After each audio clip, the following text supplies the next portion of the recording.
Assalamualaikum warahmatullahi wabarakatuh. Perkenalkan, saya Fadil Rizky. Di sini saya akan mempresentasikan mengenai data warehouse sebagai jawaban untuk soal UTS mata kuliah Data Warehouse Universitas Cyber Asia.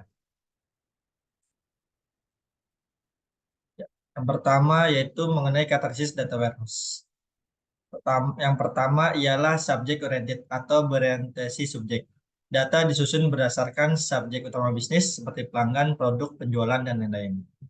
Lalu yang kedua, integrated atau terintegrasi. Data yang berasal dari berbagai sumber digabungkan dan diintegrasikan ke dalam data warehouse.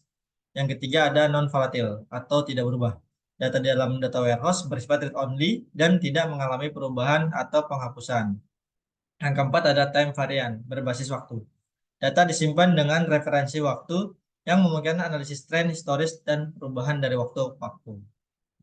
Lalu ada skema data warehouse. Yang pertama yaitu ada start skema atau skema bintang. Ini merupakan skema yang terdiri dari satu tabel fakta yang dikelilingi oleh beberapa tabel dimensi. Tabel fakta menyimpan data transaksi atau data numerik yang akan dianalisis. Sementara tabel dimensi menyimpan atribut deskriptif yang terkait dengan tabel fakta.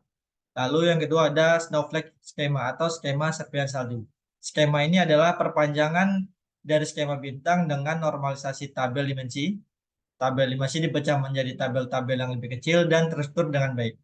Lalu yang ketiga ada galaksi skema, yaitu skema galaksi, di mana skema ini adalah kombinasi dari beberapa skema bintang yang berbagi tabel dimensi.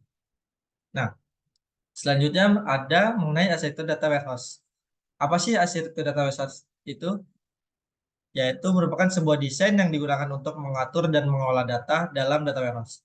Arsitektur ini biasanya terdiri dari beberapa komponen yang bekerja sama untuk mengumpulkan, menyimpan, mengelola, dan menganalisis data. Apa saja sih komponen utama yang ada di arsitektur data warehouse itu?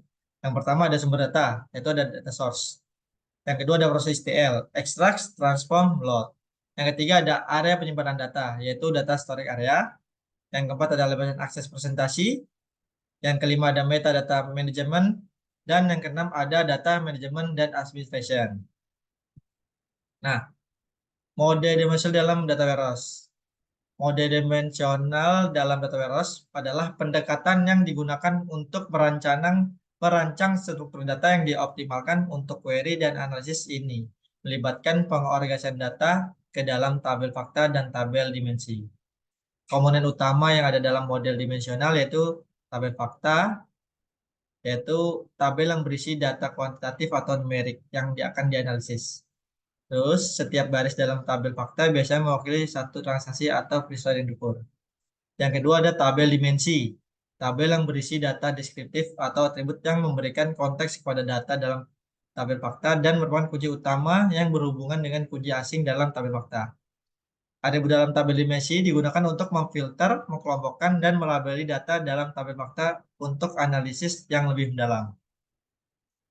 Keuntungan dalam penggunaan model dimensional pertama itu kemudahan penggunaan, di mana struktur yang sederhana dan intuitif memudahkan pengguna bisnis untuk memahami dan menulis query.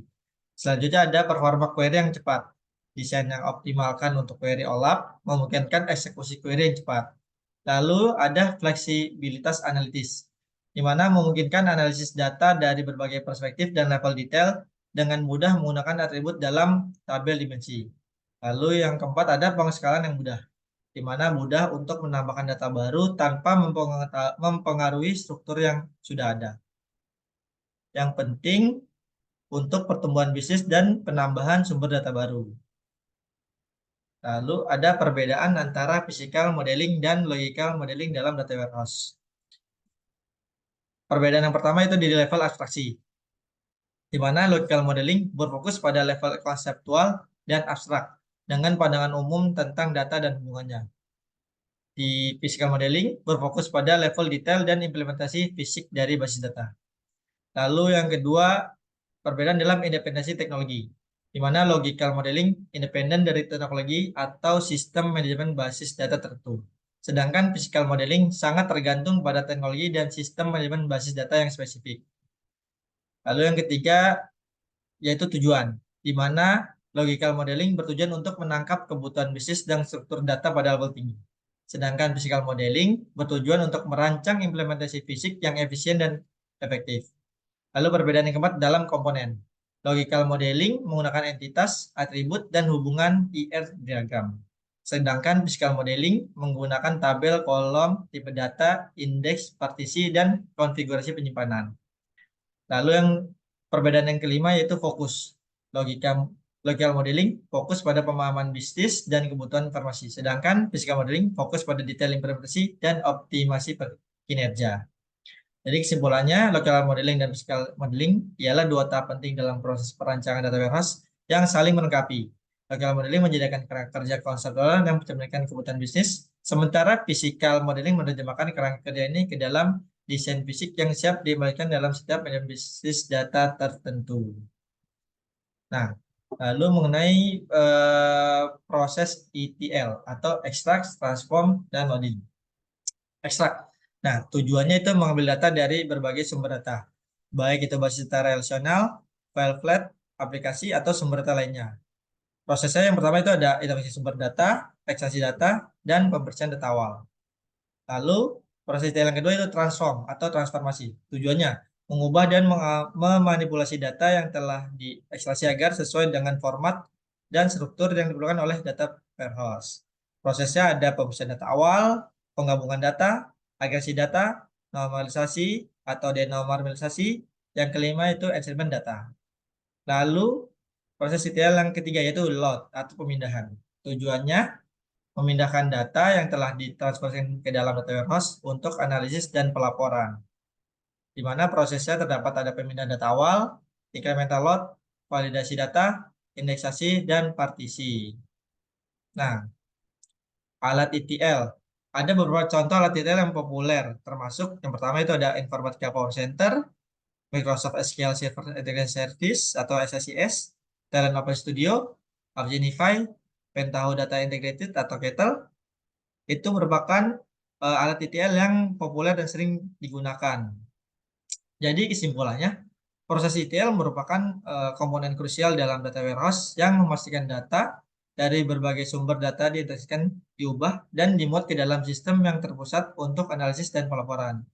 Dengan proses ETL yang efektif, organisasi dapat memastikan data mereka akurat, konsisten, dan siap digunakan untuk mendukung pengambilan keputusan bisnis yang lebih baik. Ya. Sekian presentasi mengenai data warehouse dari saya. Kurang lebihnya mohon maaf. Mudah-mudahan apa yang saya sampaikan dapat bermanfaat bagi kalian semua. Assalamualaikum warahmatullahi wabarakatuh.